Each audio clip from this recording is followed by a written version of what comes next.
আগে বাবার বাড়ি থাকতে কাজ না করার বিভিন্ন অজুহাত খুঁজতাম, আর এখন সব কাজ নিজের হাতে করতে হয়, নিজের সংসার নিজের সামলাতে হয়। হ্যালো এভরিওয়ান, আসসালামু আলাইকুম। সবাই কেমন আছেন? আলহামদুলিল্লাহ আমি ভালো আছি। আপনারা কেমন আছেন একটু কমেন্টের মাধ্যমে জানাবেন।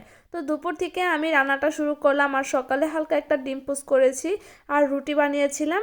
আর দুপুরে লাল শাক রান্না করব। আমার হাজব্যান্ড 3 আটি লাল শাক নিয়ে আসছে, বলছে যে আজকে এগুলো রান্না করতে। তো আমিও ঝটপট রান্না বসাই দিলাম। এখন তো নিজের হাতে নিজের সংসারের সমস্ত কাজ করতে হয়, সামলাতে হয়। আর বাবার বাড়ি থাকতে মা অনেক কথা শোনাতো কাজের জন্য, সেই কথায়ও কিন্তু শান্তি লাগতো, কাজ করতেও শান্তি লাগতো। আর আজকে নিজের সংসারের কাজ করতে কিন্তু তেমন একটা শান্তি লাগে না, আরো বেশি কষ্ট লাগে। মাঝে আমি চিন্তা করি যে ছোটবেলার সেই দিনগুলো যদি আমি আবার কখনো ফিরে পেতাম কতই না ভালো হতো। সেই স্কুলের জীবনটা, কলেজের জীবনটা, সেই ছোটবেলার জীবনটা। আসলে আমরা কিন্তু এই জীবনটা কোনোদিনই ফিরে পাবো না, তাও আমরা আবেগীয় হয়ে পড়ি। আসলে আবেগে তো আমরা কত কিছুই চিন্তা করি। তারপর আর কি রান্নাবান্না শুরু করে দিলাম। এদিকে আজকে মুসুরির ডাল, টমেটো, পেঁয়াজ, কাঁচামরিচ সব মাখিয়ে একবারে আমি বসাই দিব। ডাল ভুনাটা আমার অনেক বেশি পছন্দ। তারপর কি এখন আমার হাজবেন্ডেরও পছন্দ হয়ে গেছে আমার সাথে খেতে খেতে। এর আগে মাকে সবসময় দেখতাম কোথাও যাওয়ার আগে ঘর গুছিয়ে রান্নাবান্না শেষ করে সব কাজ গুছগাছ করে তারপর যাওয়ার জন্য রওনা দিতে। আর এখন সেই অবস্থাটা আমার হয়ে গেছে। আসলে প্রত্যেকটা মেয়ের বিয়ের পরে কিন্তু সেম একই অবস্থা হয়ে যায়। এখন বুঝি আসলে মা কত পেরেশানি করতো, আগে কত কাজ একসাথে সামলাতো। এখন আমি কোথাও যাওয়ার আগে রান্নাবান্না শেষ করে ঘর গুছিয়ে ঘরের সব কাজ গুছগাছ করে তারপর যাওয়ার জন্য রওনা দেই।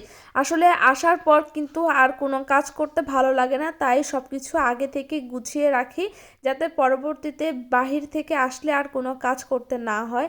সবসময় এরকমটাই কিন্তু এখন করি আমি। রুই মাছ রান্না করব আলু, সিম, ফুলকপি আর টমেটো দিয়ে। আসলে অনেকদিন যাবতই খেতে ইচ্ছা করতেছিল এভাবে একটু ঝোল ঝোল তরকারি, তো আজকে ফাইনালি রান্না করব। আর এদিকে ডালটাও কিন্তু আমার হয়ে গেছে, আমি দুই চুলায় একসাথে রান্না বসাই দিছি। আমরা মেয়ে, আমাদের লাইফে কখন কি হয়ে যায় সেটা বলা যায় না, তাই তো আমাদের প্রত্যেকটা মেয়ের উচিত খুব সাবধানে চলাফেরা করার। যে কোনো খারাপ সিচুয়েশন আসুক না কেন, আমাদের উচিত সব সিচুয়েশনে আমাদের সুন্দরভাবে হ্যান্ডেল করতে শেখা, নিজের উপর ভরসা রাখা, নিজে কাজ করার ক্ষমতা অর্জন করা।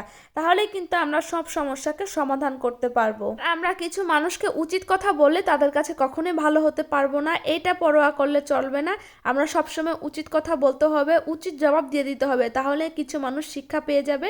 আমাদের সাথে প্রতিনিয়ত এরকম অনেক ঘটনাই ঘটে কিন্তু দিন দিন। তো আমাদের সবার খুব সতর্কতার ভাবে চলতে হবে। তো যাই হোক, আমার রান্না এদিকে অলরেডি শেষ। আজকের জন্য এই পর্যন্ত। সবাই ভালো থাকবেন, আল্লাহ হাফেজ। যদি আমার ভিডিওটা ভালো লেগে থাকে অবশ্যই অন্যকে দেখার একটু সুযোগ করে দিবেন। ধন্যবাদ সবাইকে।